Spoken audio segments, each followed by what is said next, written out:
Hello friends, this is Nirmal Gupta. Welcome back to my YouTube channel.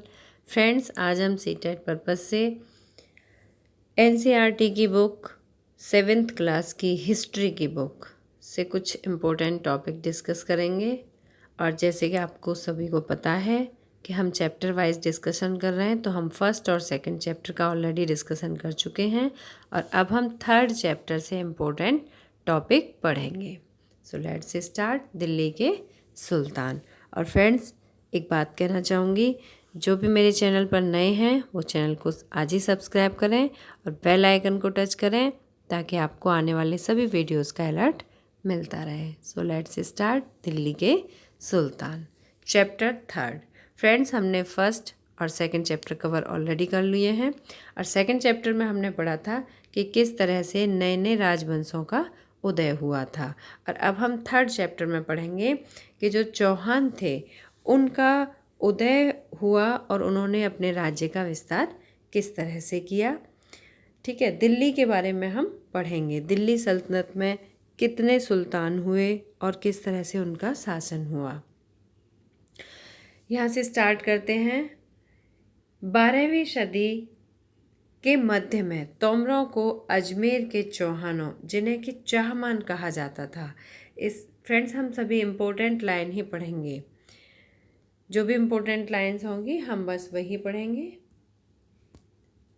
12वीं सदी के मध्य में तोमरों को अजमेर के चौहानों, चौहान किसे कहते थे, जिन्हें चाहमान के नाम से भी जाना जाता था, उन्होंने परास्त कर दिया था। किसको परास्त किया था? तोमरों को।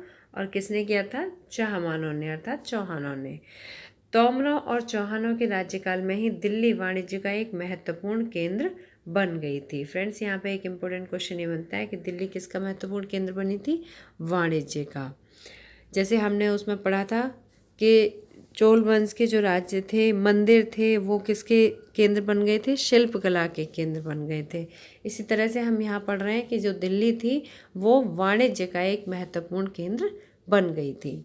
इस शहर में बहुत सारे समृद्धशाली जैन व्यापारी रहते थे। जैन व्यापारी रहते थे। फ्रेंड्स, क्वेश्चन आता है जिसमें कि 4 पॉइंट्स होते हैं और उनमें ही पूछा जाता है कि कौन सी जो लाइन है वो इस क्वेश्चन के अकॉर्डिंग सही नहीं है, तो इसलिए हमें सभी लाइनों को बहुत ध्यान से पढ़ना है।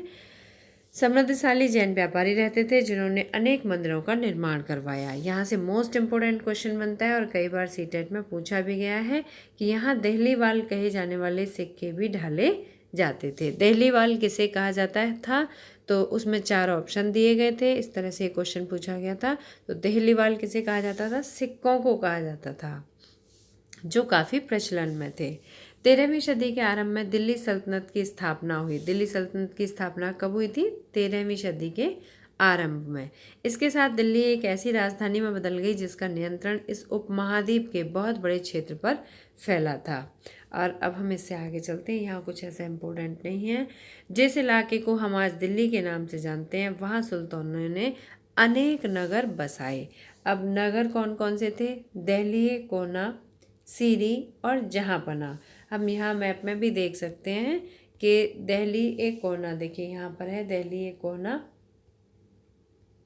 जहाँपना और सीरी, ये सुल्तानों के बसाए हुए नगर थे। तो हमें ये भी याद रखना है। अब हम आगे चलते हैं। यहाँ से मोस्ट इम्पोर्टेंट है फ्रेंड्स, मैं यहाँ से बता दूँ किस तरह से क्वेश्चन पूछा जाता है। यहाँ से सीक्वेंस पूछी जाती है कि पहले किस राजवंश का शासन था, उसके बाद फिर किसका आया और फिर किसका आया। 4 आपको नाम दे दिए जाते हैं और इनकी हो सके तो आप डेट भी लर्न कर लीजिएगा। डेट के अकॉर्डिंग याद रहेंगे तो ज़्यादा बेटर रहेगा। तो सबसे पहले तोमर राजवंश, राजपूत राजवंश में तोमर ने अपना शासन किया था। तोमर राजवंश में अनंगपाल, जो कि बहुत ही शक्तिशाली योद्धा थे। और चौहान, चौहान में तो आपको पता ही है पृथ्वीराज चौहान, जो कि तृतीय चौहान राजपूत राजा थे। और फिर इसके बाद तुर्की शासन आया, प्रारंभिक तुर्की शासन। फ्रेंड्स, यहाँ पे ये जो कुतुबुद्दीन ऐबक थे, इन्होंने गुलाम वंश की भी स्थापना की थी क्योंकि ये खुद गुलाम थे। कुतुबुद्दीन ऐबक, शमसुद्दीन इल्तुतमिश, देन रजिया, देन गयासुद्दीन बलबन, ये तुर्की शासक थे सभी। इसके बाद आया खिलजी वंश और खिलजी वंश के जो महान शासक थे जलालुद्दीन खिलजी, अलाउद्दीन खिलजी और इसके बाद आया तुगलक वंश। तुगलक वंश में गयासुद्दीन तुगलक, मोहम्मद तुगलक और फिरोज शाह तुगलक। अच्छा, इसके बाद आगे चलते हैं सैयद वंश। सैयद वंश का जो शासक था, शक्तिशाली शासक, वो थे खिज्र खान। और फिर आता है लोदी वंश। तो लोदी वंश का जो महान शासक था वो था बहलोल लोदी। फ्रेंड्स, यहाँ पे सीक्वेंस लर्न करनी है आपने कि पहले किसका शासन था। जैसे पहले राजपूत वंश थे, फिर गुलाम वंश आया, खिलजी वंश, देन तुगलक वंश, सैयद वंश। किसी का भी सीक्वेंस आपसे पूछा जा सकता है, तो आपने बस सीक्वेंस में लर्न रखना है। अब इससे आगे चलते हैं। यहाँ पर एक चीज़ इम्पोर्टेंट है, हम इम्पोर्टेंट टॉपिक ही पढ़ेंगे कि जो इतिहास, तारीख, एक वचन। इतिहास में तारीख शब्द क्या है? एक वचन। आपसे पूछा जा सकता है कि तारीख एक वचन है या बहुवचन है, तो सारी तारीखों को ध्यान में रखते हुए नहीं कहना है हमें। तारीख शब्द को हमें एक वचन ही बताना है, और जो तवारीख शब्द है वो इसका बहुवचन है। जो सुल्तानों के शासनकाल में प्रशासन की भाषा फारसी में लिखे गए थे। और ये कहाँ लिखे गए थे? ये अभिलेख, सिक्के और स्थापत्य के माध्यम में।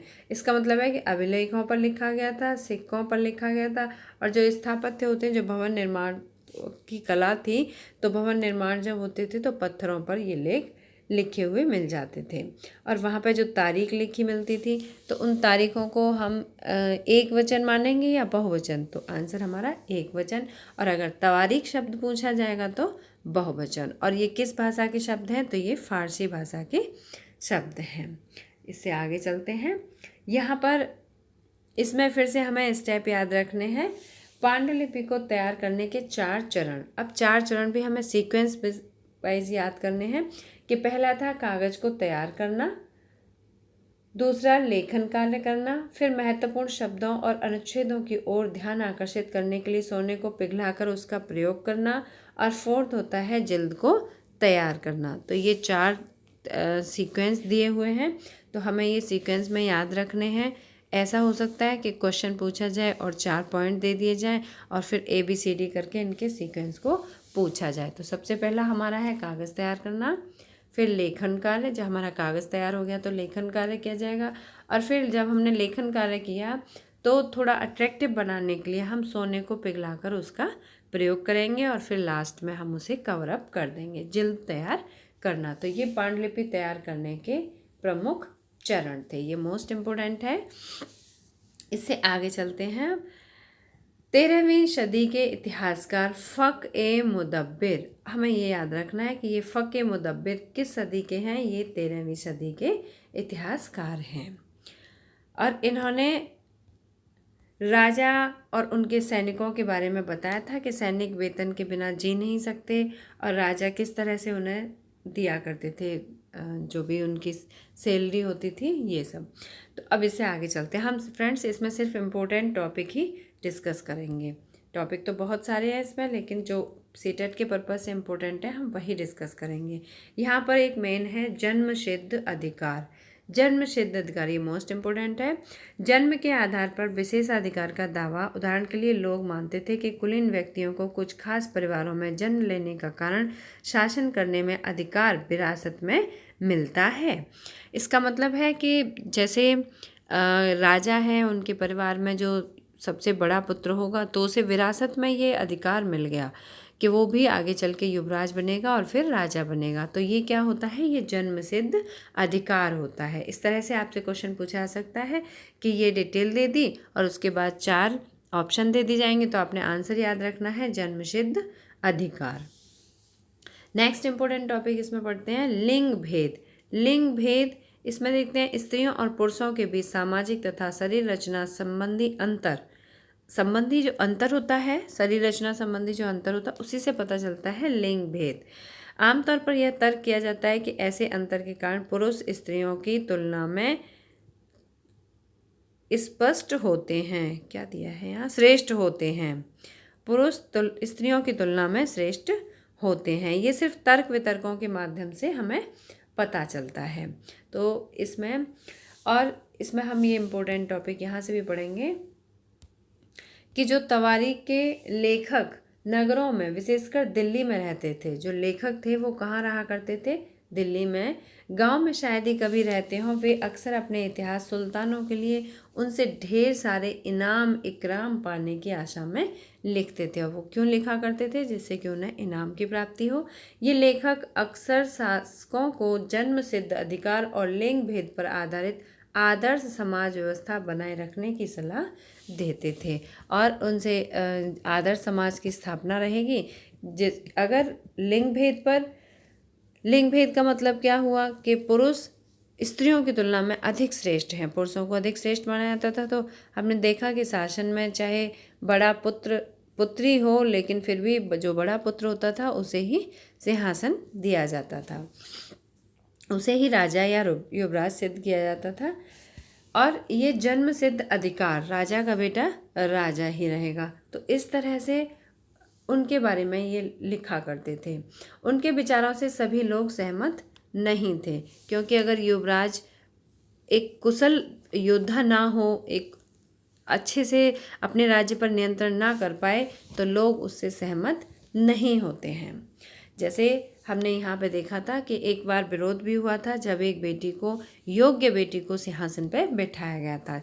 जैसे 1236 में 1236 में सुल्तान इल्तुतमिश की बेटी रजिया, हमें ये भी याद रखना है कि रजिया किसकी बेटी थी? इल्तुतमिश की बेटी थी।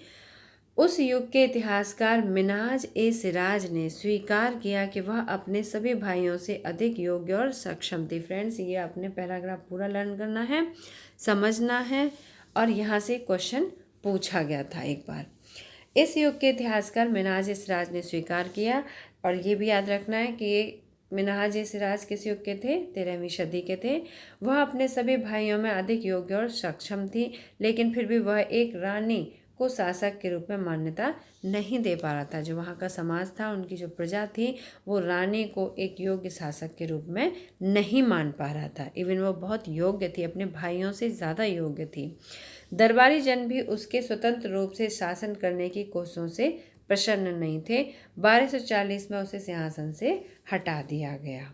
और इसका सिंहासन का टाइम भी याद रखना है, राजगद्दी पर बैठने का 1236 से 1240 तक का टाइम। फ्रेंड्स, जो भी मैंने अंडरलाइन किए उन लाइनों को बहुत ध्यान से पढ़ना है, जिससे हमें वो याद रहे। रजिया के बारे में हम कुछ और पैरा यहाँ से पढ़ते हैं। मोस्ट इम्पोर्टेंट पैराग्राफ है। मिन्हाज ए सिराज का सोचना था कि मिन्हाज ए सिराज, हमें ये भी याद रखना है किस इतिहासकार ने ये लिखा है। उसने बताया था कि ईश्वर ने जो आदर्श समाज व्यवस्था बनाई है, उसके अनुसार स्त्रियों को पुरुषों के अधीन होना चाहिए, और रानी का शासन इस व्यवस्था के विरुद्ध जाता है। इसलिए वह पूछता है कि खुदा की रचना के खाते में उसका ब्यौरा, चूँकि मर्दों की सूची में नहीं आता, क्योंकि वो मर्द नहीं है, स्त्री है, इसलिए इतनी शानदार खूबियों से भी आखिर हासिल क्या हुआ, उसे क्या मिला? इतनी योग्य होने के बावजूद भी उसे क्या मिला? 1236 पे सिंहासन बैठी, योग्य कुशल शासिका थी, लेकिन फिर भी वहाँ की प्रजा ने, वहाँ के जो श्रेष्ठ व्यक्ति थे, जो उनके समाज में और जो उनके शासनकाल के व्यक्ति थे, उन्होंने 1240 में ही उन्हें सिंहासन से हटा दिया। सिर्फ एक ही कारण था कि वो एक महिला थी। रजिया अपने अभिलेखों और सिक्कों पर अंकित करवाया कि वह सुल्तान इल्तुतमिश की बेटी हैं। उन्होंने ये स्पष्ट रूप से लिखा कि वो एक बेटी हैं सुल्तान इल्तुतमिश की। आधुनिक आंध्र प्रदेश के वारंगल क्षेत्र में किसी समय काकतीय वंश का राज्य था। ये हमें याद रखना है, काकतीय। फ्रेंड्स, एक बार यहाँ से क्वेश्चन पूछा गया था कि ये जो रुद्रम्मा देवी हैं, ये कहाँ की शासिका थी, मीन्स किस वंश की थी? तो ये काकतीय वंश की शासिका थी। उस वंश की रानी रुद्रम्मा देवी के व्यवहार से रजिया का व्यवहार बिल्कुल विपरीत था। ये देखिए, यहाँ से रुद्रम्मा देवी भी शासन की थी, लेकिन इनके व्यवहार से जो रजिया का व्यवहार था वो बिल्कुल ही विपरीत था। रुद्रम्मा देवी ने अपने अभिलेखों में अपना नाम पुरुषों जैसा लिखवा कर अपने पुरुष होने का भ्रम पैदा किया। एक और महिला शासिका थी कश्मीर की रानी दिद्दा। उनका नाम दीदी, बड़ी बहन से निकला। ये तीन वो थी रानियाँ। अब जैसे हमें सीक्वेंस में 4 रानियों के नाम दे दी जाए, तो हमें याद रखना है कौन कौन सी महिला थीं जो कि रानी के पद पर रही थीं। तो पहली थी रजिया, फिर रुद्रम्मा, और फिर रानी दिद्दा। तो हमें ये याद रखना है। और इसमें 4 ऑप्शन में 4 दे दिए जाएंगे, कोई एक ऐसा होगा जो रानी नहीं रही होगी, तो हमें उसे क्रॉस करना है, वही हमारा करेक्ट आंसर होगा। प्रजा ने अपनी प्रिय रानी को स्नेह भरा संबोधन दिया था। अब और हमें ये भी याद रखना है कि ये जो रजिया सुल्ताना थी, इन्होंने अपने आप को सिक्कों पर लिखवाया था कि मैं सुल्तान इल्तुतमिश की बेटी हूँ। और जबकि जो रानी रुद्रम्मा थी, इन्होंने अपना नाम पुरुषों की तरह लिखवाया था। और रानी जो दीदी थी, जो दिद्दा थी, इनकी प्रजा इन्हें बहुत प्यार करती थी और प्यार से ही इनका नाम दीदी पड़ा, बड़ी बहन इनको नाम दिया गया। फ्रेंड्स, अब हम आगे चलते हैं। दिल्ली सल्तनत का विस्तार, गैरिसन शहर से साम्राज्य तक। अब इसमें वो राज्य दिए गए इस मैप में जो शमसुद्दीन इल्तुतमिश द्वारा जीते गए थे। फ्रेंड्स, यहाँ से एक ये मोस्ट इम्पोर्टेंट टॉपिक है, हम वही पढ़ेंगे। भीतरी प्रदेश और गैरिसन शहर, ये मोस्ट इम्पोर्टेंट है। भीतरी प्रदेश किसी शहर या बंदरगाह के आसपास के इलाके जो उस शहर के लिए वस्तुओं और सेवाओं की पूर्ति करते हैं, जो उस शहर को क्या देते हैं, वहाँ पर वस्तुएं देते हैं और सेवाएं देते हैं। किसी भी प्रकार की सेवा हो, चाहे सैनिक सेवा हो या आर्थिक सेवा हो, तो इस तरह की जो सेवाएं देने वाले जो प्रदेश हैं उन्हें भीतरी प्रदेश कहा जाता है। और दूसरा देखते हैं हम गैरिसन शहर। गैरिसन शहर किलेबंदी बसाव जहाँ पर के सैनिक रहा करते थे, जहाँ सैनिक रहते थे उन शहरों को क्या कहा जाता था, गैरिसन शहर कहा जाता था। फ्रेंड्स, ये बहुत ही इम्पोर्टेंट है। अच्छा, इसमें ये पढ़ेंगे कि जो गैरिसन शहर थे, यहाँ से इन चुनौतियों के चलते सल्तनत बड़ी मुश्किल से किसी तरह अपने आप को बचाए हुए थी। इसका संस्थापन गयासुद्दीन बलबन के शासनकाल में हुआ। इसका विस्तार अलाउद्दीन खिलजी और मोहम्मद तुगलक के राज्यकाल में हुआ। यहाँ पर हम एक ये इम्पोर्टेंट लाइन और पढ़ेंगे कि सल्तनत की भीतरी सीमाओं में जो अभियान चले उनका लक्ष्य था गैरिसन शहरों की पृष्ठभूमि में स्थित भीतरी क्षेत्रों की स्थिति को मजबूत करना। मीन्स जो भीतरी क्षेत्र थे उनको बहुत अधिक मजबूत करना। अब हम आगे इससे इम्पोर्टेंट टॉपिक ही पढ़ेंगे। दूसरा विस्तार सल्तनत की बाहरी सीमा पर हुआ। अलाउद्दीन खिलजी के शासनकाल में दक्षिण भारत को लक्ष्य करके सैनिक अभियान शुरू किए गए। फ्रेंड्स, यहाँ पे ये मोस्ट इम्पोर्टेंट टॉपिक है कि जो अलाउद्दीन खिलजी थे उन्होंने किसको अपना लक्ष्य बनाया था। उत्तर भारत में उनका शासन पहले से ही था, तो वो उन्होंने अपना लक्ष्य बनाया था दक्षिण भारत को जीतने का। ये अभियान मोहम्मद तुगलक के समय में अपनी चरम सीमा पर पहुंचे। इन अभियानों में सल्तनत की सेनाओं ने हाथी, घोड़े, गुलाम और मूल्यवान धातुएं अपने कब्जे में ले ली थी। अब हम यहाँ से और आगे चलते हैं। अलाउद्दीन खिलजी का दक्षिण भारत अभियान, ये मोस्ट इम्पोर्टेंट है। यहाँ से आगे बढ़ते हैं। 12वीं सदी के आखिरी दशक में बनी कुब्बत अल इस्लाम मस्जिद तथा उसकी मीनारें। यह जामा मस्जिद दिल्ली के सुल्तानों द्वारा बनाई गई सबसे पहले शहर में स्थित है। इतिहास में इस शहर को दहली ए कोहना, इसका मतलब है जो सबसे पहला शहर था वो कौन सा था, दहली ए कोहना, और इसका शाब्दिक अर्थ पुराना शहर भी है। इस मस्जिद का इल्तुतमिश और अलाउद्दीन खिलजी ने और विस्तार किया। मीनार 3 सुल्तानों, कौन कौन से 3 सुल्तानों ने बनाई थी, ये हमें बहुत याद रखना है, बहुत ध्यान से पढ़ना है। कुतुबुद्दीन ऐबक, इल्तुतमिश और फिरोज शाह तुगलक के द्वारा बनवाई गई थी। अब हम यहाँ पे ये इम्पोर्टेंट टॉपिक पढ़ेंगे। मस्जिद के बारे में पढ़ेंगे कि मस्जिद किस भाषा का शब्द है, अरबी भाषा का शब्द है। इसका शाब्दिक अर्थ है ऐसा स्थान जहां मुसलमान अल्लाह की आराधना में सजदा करते हैं। फ्रेंड्स, सजदा का शाब्दिक अर्थ याद रखना है आपने, घुटने और माथा टेक कर आराधना करना, पूजा पाठ करना। जामा मस्जिद मस्जिद जामी वह मस्जिद होती है जहां अनेक मुसलमान एकत्र होकर साथ नमाज पढ़ते हैं, एक साथ नमाज पढ़ते हैं। और नमाज की रस्म के लिए सारे नमाजियों में से सबसे अधिक सम्मानीय और विद्वान पुरुष को इमाम के रूप में चुना जाता है। हमें ये शाब्दिक अर्थ बहुत ध्यान से याद रखने हैं। जैसे सजदा है घुटने या माथा टेक कर आराधना करना, मस्जिद जामी। इमाम किसे कहते हैं, इमाम नेता को कहते हैं।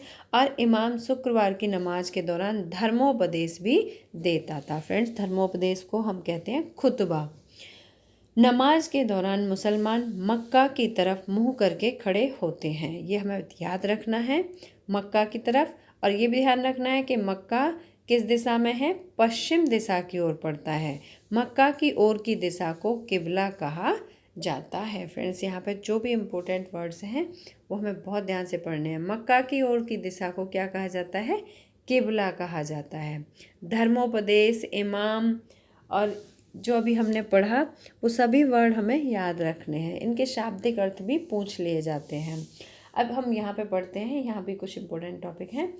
बेगमपुरी मस्जिद यह मोहम्मद तुगलक के राज्यकाल में दिल्ली में उसकी नई राजधानी जहाँ पनाह का मतलब होता है विश्व की शरण स्थली का मुख्य मस्जिद के तौर पर बनाई गई थी। तो इसमें हमें बस याद यही रखना है कि ये जो जहाँ पनाह है इसका मतलब होता है विश्व की शरण स्थली। अब आगे चलते हैं, ये आपको दिखाई दे रही है यहाँ पर मस्जिद हैं कुछ। दिल्ली के सुल्तानों ने सारे उपमहाद्वीप के अनेक शहरों में मस्जिदें बनवाई। इससे उनके मुसलमान और इस्लाम के रक्षक होने के दावे को बल मिलता है। समान आचार संहिता और आस्था का पालन करने वाले श्रद्धालुओं के परस्पर एक समुदाय से जुड़े होने का बोध उत्पन्न करने में भी मस्जिदें सहायक होती हैं। फ्रेंड्स, यहाँ पे कुछ ऐसा इम्पोर्टेंट नहीं है और जो इम्पोर्टेंट टॉपिक है वो हम पढ़ते हैं। मौट की मस्जिद सिकंदर लोदी के शासन में यह उसके मंत्री के द्वारा बनवाई गई थी। यह हमें मोस्ट इम्पोर्टेंट है, ये याद रखना है। मौट की मस्जिद किसने बनवाई थी, सिकंदर लोदी के मंत्री ने बनवाई थी। नेक्स्ट देखते हैं, एक मस्जिद का नाम ये भी है जमाली कमाली की मस्जिद।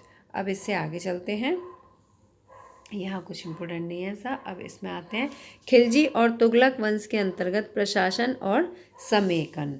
मीन्स खिलजी और तुगलक वंश के अंतर प्रशासन कैसा रहा था और एक जैसा क्या व्यवहार रहा था उनका। इसमें आगे पढ़ते हैं।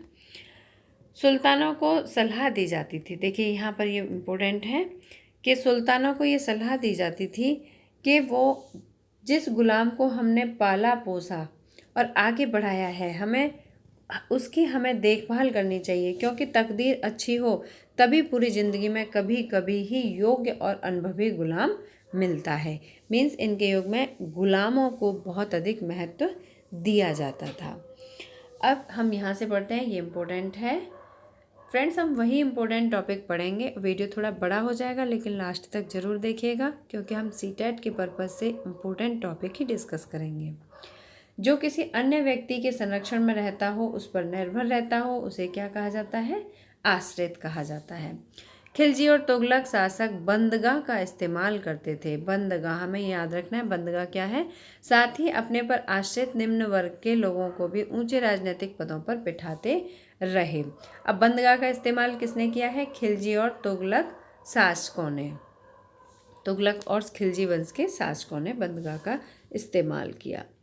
अब आगे चलते हैं। गुलाम और आश्रित अपने मालिकों और संरक्षकों के प्रति तो वफादार रहते थे, मगर उनके उत्तराधिकारियों के प्रति नहीं रहते थे। जो उनके संरक्षक थे केवल उन्हीं के प्रति, उत्तराधिकारियों के प्रति नहीं। नए सुल्तानों के अपने नौकर होते थे, सभी अपने अपने नए नए नौकरों को रखते थे। फलस्वरूप किसी एक नए शासक के सिंहासन पर बैठते ही प्राय नए और पुराने सरदारों के बीच में टकराव हो जाता था। सुल्तानों के द्वारा निचले तबके के लोगों को संरक्षण दिए जाने के कारण उच्च वर्ग के कई लोगों को गहरा धक्का भी लगता था, और फारसी तवारीख के लेखकों ने निचले खानदान के लोगों को ऊंचे पदों पर बिठाने के लिए दिल्ली के सुल्तानों की आलोचना भी की है।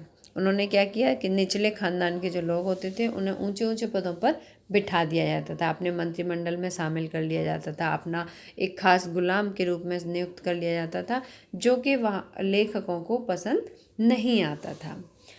अब इसके आगे चलते हैं। यहाँ पे मोस्ट इम्पोर्टेंट बस एक ही शब्द है, एक नाम दिया हुआ है, खुमार नामक कलाल। सुल्तान मोहम्मद तुगलक ने अजीज खुमार नामक कलाल मीन्स होता है शराब बनाने और बेचने वाला। ये शाब्दिक अर्थ हमें याद रखना है। मोहम्मद बिन तुगलक के शासन में कौन कौन थे, एक तो कलाल थे, फिरोज हज्जाम नामक नाई कौन थे, फिरोज हज्जाम, और मनका तब्बाक नामक बावर्ची, और लड्ढा और पीरा नाम के मालिया। ये माली थे और इन्हें ऊंचे प्रशासनिक पदों पर बिठाया गया था। फ्रेंड्स, हमें याद रखना है कि 14वीं सदी में जियाउद्दीन बर्नी किस सदी के थे लेखक, 14वीं सदी के। इन नियुक्तियों का उल्लेख सुल्तान के राजनीतिक विवेक के नाश और शासन करने की अक्षमता के रूप में बताया गया है। इसका मतलब है कि उन लेखकों ने शासकों की आलोचना की है। अब इससे आगे चलते हैं। यहाँ कुछ ऐसा इम्पोर्टेंट नहीं है, थोड़ा और आगे बढ़ते हैं। हाँ, इसमें फ्रेंड्स इक्ता के बारे में बताया गया है। इक्ता के बारे में बताया गया कि पहले वाले सुल्तानों की तरह खिलजी और तुगलक वंशों ने भी सेना नायकों को भिन्न भिन्न आकार के इलाकों के सूबेदार के रूप में नियुक्त किया था। ये इलाके इक्ता कहलाते थे। फ्रेंड्स, ये मोस्ट इम्पोर्टेंट वर्ड है, इक्ता। इक्ता किसे कहा जाता था? उन इलाकों को कहा जाता था। देखो, भिन्न भिन्न आकार के इलाकों के सूबेदार के रूप में नियुक्त किया था, और ये इलाके क्या कहे जाते थे? इक्ता कहलाए जाते थे। ये हमें याद रखना है, इक्ता किसे कहते हैं? इलाकों को। और इन्हें संभालने वाले अधिकारी इक्तदार या मुक्ति कहे जाते थे। फ्रेंड्स, इस तरह से टर्म्स पूछी जाती हैं और लाइन दे दी जाती है कि जो सूबेदार के रूप में नियुक्त थे इलाकों में, तो उन इलाकों को क्या कहा जाता था? तो हमें ये याद रखना है, इक्ता कहा जाता था। और ये किसके वंश के शासकों के समय में था? ये खिलजी वंश और तुगलक शासक के समय में था।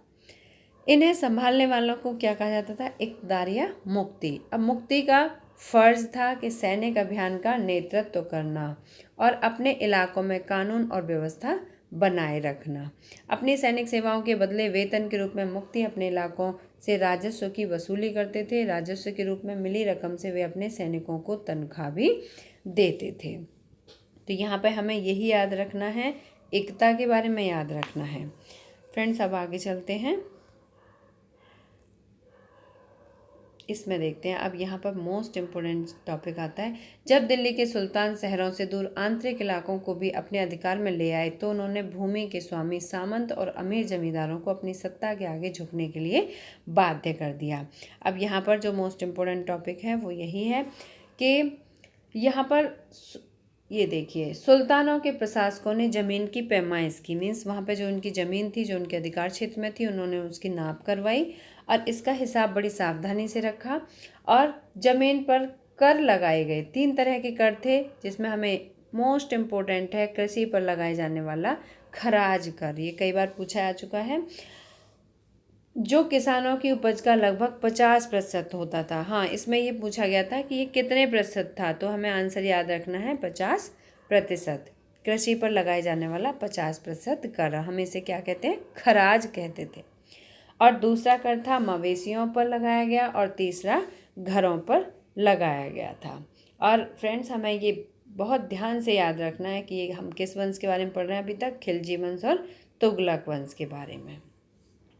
अब हम इससे आगे चलते हैं। यहाँ ऐसा कुछ इम्पोर्टेंट नहीं है। सरदार और उनकी किलाबंदी। इसमें सिर्फ एक ही मोस्ट इम्पोर्टेंट टॉपिक है कि जो अफ्रीकी देश मोरक्को से 14वीं सदी में भारत आए यात्री इब्न बतूता ने बतलाया। तो इसमें क्या था? पहला हमें ये याद रखना है कि ये 14वीं सदी के हैं। दूसरा हमें ये याद रखना है कि अफ्रीकी देश के हैं, अफ्रीका से आए थे। और तीसरा जो आए हैं इनका नाम क्या है? Ibn Battuta. Ibn Battuta. तो हमें ये मोस्ट इम्पोर्टेंट टॉपिक है कि ये किस सदी के थे, किस देश से आए थे और इनका नाम क्या था? Ibn Battuta. ठीक है, बस यहाँ पर यही इम्पोर्टेंट है। अब इससे थोड़ा और आगे चलते हैं। चंगेज खान के नेतृत्व में मंगोलों ने 1219 में उत्तर पूर्वी ईरान में ट्रांस ऑक्सियाना का शाब्दिक अर्थ क्या है? अब उसे आधुनिक उज्बेकिस्तान कहा जाता है, उस पर हमला किया और इसके शीघ्र बाद ही दिल्ली सल्तनत को उनका धावा झेलना पड़ा। फिर इससे आगे चलते हैं। यहाँ पर बस यही था, ट्रांस ऑक्सियाना का अर्थ जो आधुनिक उज्बेकिस्तान है। फ्रेंड्स, यहाँ से ये मोस्ट इम्पोर्टेंट टॉपिक है, अलाउद्दीन खिलजी और मोहम्मद बिन तुगलक। इन दोनों में क्या क्या समानताएं रहीं और क्या क्या अंतर रहे। फ्रेंड्स, थोड़ा वीडियो बड़ा हो जाएगा, लेकिन आप सभी लास्ट तक ज़रूर देखिएगा। अलाउद्दीन खिलजी के समय में दिल्ली में 2 बार हमले हुए और इनका सामना करने के लिए अलाउद्दीन खिलजी ने एक विशाल स्थायी सेना खड़ी की। मोहम्मद बिन तुगलक के बारे में पढ़ते हैं। मोहम्मद बिन तुगलक पहले हम अलाउद्दीन खिलजी के बारे में पढ़ लेते हैं, फिर उसके बाद मोहम्मद बिन तुगलक के बारे में पढ़ेंगे। तो अलाउद्दीन खिलजी के बारे में अभी तक हमने पहला टॉपिक पढ़ा कि इनके समय में दिल्ली में 2 बार आक्रमण हुए। दूसरा पढ़ते हैं, अलाउद्दीन खिलजी ने अपने सैनिकों के लिए सीरी नामक एक गैरिसन शहर बसाया था। अभी हमने पढ़ा था कि गैरिसन शहर कौन सा था, जहाँ पर सैनिक रहा करते थे। तो इन्होंने कौन सा शहर बसाया था, उसका नाम था सीरी। ये मोस्ट इम्पोर्टेंट है। नेक्स्ट टॉपिक पे आते हैं, सैनिकों के पेट भरने की समस्या को गंगा यमुना के बीच की भूमि से कर के रूप में खेती की पैदावार इकट्ठी करके हल किया और किसानों की पैदावार का 50% हिस्सा कर के रूप में तय किया गया। अभी हमने पढ़ा था कि वो कृषि कर, उसे क्या कहा जाता था, खराज कहा जाता था। यस, तो उसमें 50% कर लगाया गया था। अब इससे नेक्स्ट देखते हैं, सैनिकों को वेतन भी देना होता था और अलाउद्दीन ने सैनिकों को इक्ता के स्थान पर नगद वेतन देना तय किया। अलाउद्दीन खिलजी के शासनकाल में क्या दिया गया, नगद वेतन की जगह पर इक्ता के स्थान पर नगद वेतन दिया गया। अब इससे आगे बढ़ते हैं, अलाउद्दीन के प्रशासनिक कदम काफ़ी सफल रहे। ये अलाउद्दीन खिलजी अपने शासनकाल में सफल रहे और इतिहासकारों ने कीमतों में कमी और बाजार में वस्तुओं की कुशलता से आपूर्ति के लिए उसके शासनकाल की बहुत प्रशंसा भी की है और मंगोल आक्रमण के खतरे का भी उसे सफलतापूर्वक सामना किया। ये हमने अभी तक पढ़ा था अलाउद्दीन खिलजी के बारे में। और अब हम पढ़ेंगे मोहम्मद बिन तुगलक के बारे में। मोहम्मद तुगलक के शासन के प्रारंभिक वर्षों में सल्तनत पर हमला हुआ, मंगोल सेना परास्त हो गई। मोहम्मद तुगलक को अपनी सेना की शक्ति और संसाधनों पर इतना विश्वास था कि उसने ट्रांसऑक्सियाना पर आक्रमण की योजना बना ली और एक स्थायी सेना तैयार करना उसका आक्रामक कदम था। मीन्स इसने भी स्थायी सेना बनाई, लेकिन ये इसके लिए सफल योजना नहीं रही। हम इसका दूसरा पढ़ते हैं। अभी हम पढ़ रहे हैं मोहम्मद बिन तुगलक के बारे में। नया शहर गैरिसन शहर बनाने के स्थान पर दिल्ली के 4 शहरों में से सबसे पुराने शहर दहली कोहना के निवासियों से खाली करवाकर वहां सैनिक छावनी बना दी गई। पुराने शहर के निवासियों को दक्षिण में बनी नई राजधानी दौलताबाद भेज दिया गया। ये इनके लिए पतन का बहुत बड़ा कारण था कि इन्होंने अपनी राजधानी को दिल्ली से दौलताबाद बना दिया गया था। नेक्स्ट देखते हैं, सेना को खिलाने के लिए उसी इलाके से खाद्यान्न इकट्ठा किया गया, लेकिन सैनिकों की विशाल संख्या की ज़रूरतें पूरी करने के लिए सुल्तान ने अतिरिक्त कर भी लगाए और इसी दौरान उस क्षेत्र में अकाल पड़ गया। प्रकृति ने भी साथ नहीं दिया और जब इन्होंने कर बढ़ाया, कर लगाया जनता पर, तभी उस क्षेत्र में अकाल पड़ गया। मोहम्मद तुगलक ने अपने सैनिकों को नगद वेतन देता था, लेकिन कीमतों पर नियंत्रण करने की जगह उसने कुछ आज की कागजी मुद्रा की तरह टोकन मुद्रा भी चलाई। सांकेतिक मुद्रा जैसे आजकल चलते हैं रुपए, इसी तरह से टोकन मुद्रा चलाई। ये सिक्के धातु के बने होते थे, लेकिन सोने चांदी के ना होकर सस्ती धातु के होते थे।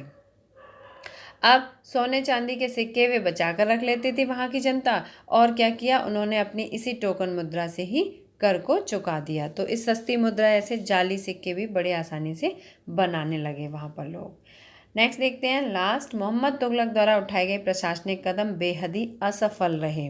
मोहम्मद बिन तुगलक अपने शासनकाल में सफल नहीं रहे।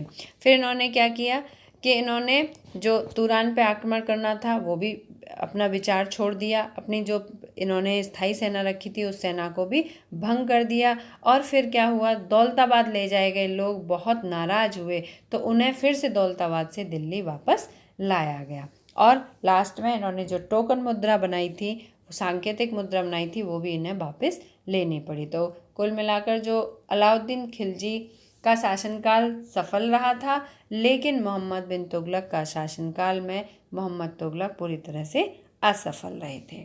आगे चलते हैं, 15वीं और 16वीं शताब्दी में सल्तनत। अब हम यहाँ पर एक इम्पोर्टेंट टॉपिक ही पढ़ेंगे। इस काल में स्थापित राज्यों में कुछ छोटे तो थे पर शक्तिशाली थे। उनका शासन बहुत ही कुशल और सुव्यवस्थित तरीके से चल रहा था। शेरशाह सूर ने बिहार में अपने चाचा के एक छोटे से इलाके के प्रबंधक के रूप में कार्य करना शुरू किया। आगे चलकर उसने इतनी उन्नति की कि मुगल सम्राट हुमायूं तक को चुनौती दे दी। शेरशाह सूरी और हुमायूं का युद्ध हुआ था। शेरशाह ने दिल्ली पर अधिकार करके स्वयं राजवंश स्थापित किया। सूरवंश ने केवल 15 वर्ष शासन किया। इसके प्रशासन ने अलाउद्दीन खिलजी वाले कई तरीकों को अपनाकर उन्हें और भी चुस्त बना दिया। फ्रेंड्स यहाँ से और आगे चलते हैं। 3 श्रेणियाँ, ईश्वरीय, शांति, नाइट और धर्म युद्ध। 3 श्रेणियों का विचार सबसे पहले 11वीं शती के आरंभ में फ्रांस में सूत्रबद्ध किया गया। हमें यहाँ पर ये इम्पोर्टेंट जो वर्ड है हम वही पढ़ेंगे कि 3 श्रेणियों का जो विचार था वो कब आया, 11वीं सदी में आया और कहाँ पर आरंभ हुआ, फ्रांस में। इसके अनुसार समाज को 3 वर्गों में विभाजित किया गया। पहला प्रार्थना करने वाला वर्ग, दूसरा युद्ध करने वाला वर्ग और तीसरा था खेती करने वाला वर्ग। 3 वर्गों में समाज के इस विभाजन का ईसाई धर्म का भी समर्थन प्राप्त था। जो ईसाई थे उन्होंने इस विभाजन को अपना समर्थन प्रदान किया था। इस विभाजन से ईसाई धर्म को समाज में अपने प्रबल प्रभाव को और भी दृढ़ करने में सहायता मिली। इस विभाजन से योद्धाओं का एक नया समूह उभरा, ये इंपॉर्टेंट लाइन है, नया समूह उभरा। इन योद्धाओं को नाइट कहा जाता था। और नाइट कहाँ पे होते थे, हमें याद रखना है, कहाँ होते थे, फ्रांस में होते थे। किस सदी में थे, 11वीं सदी में थे।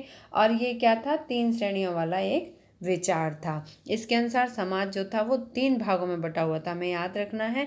पहला कौन सा था, प्रार्थना करने वाला समाज था जो पूजा पाठ करने में ध्यान रखता था। दूसरा युद्ध करने वाला समाज था और तीसरा था खेती वर्ग संभालने वाला वर्ग।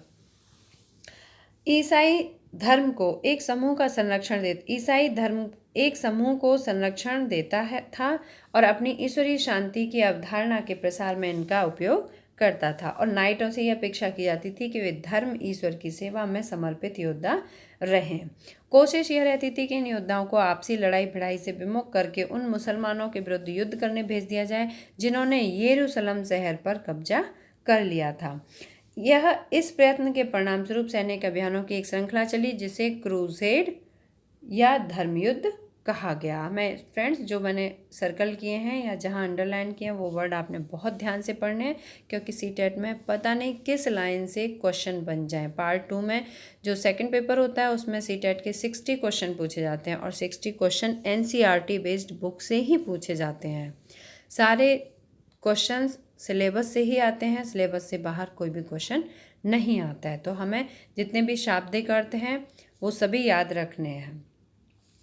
तो जिसे क्रूसेड कहा गया, ईश्वर और धर्म की सेवा में किए गए इन अभियानों में ने नाइटों की हैसियत पूरी तरह से बदल डाली। पहले इन नाइटों की गिनती कुलीनों में नहीं होती थी, मगर फ्रांस में 11वीं सदी के अंत तक, जर्मनी में उसने एक सदी बाद इन योद्धाओं के दीनहीन अतीत को भुला दिया और 12वीं सदी तक तो कुलीन वर्ग के लोग नाइट कहलाना चाहने लगे। तो फ्रेंड्स यहाँ तक हमने सभी इम्पोर्टेंट टॉपिक चैप्टर 3 से डिस्कस किए। अब नेक्स्ट वीडियो में मिलेंगे चैप्टर 4 के साथ। तब तक के लिए bye bye, good luck to all of you.